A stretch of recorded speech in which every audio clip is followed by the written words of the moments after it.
परशुरामकुण्ड चितवन जिल्ला माडी गाउँपालिकामा स्थित रहेको परशुरामकुण्ड धार्मिक दृष्टिकोणले परिपूर्ण रहेको छ।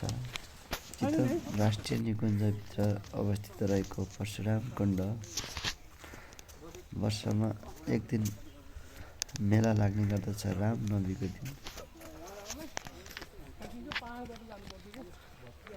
खोलाको बाटो वरिपरि हरियाली वनपाखाको बाटो हिँड्दै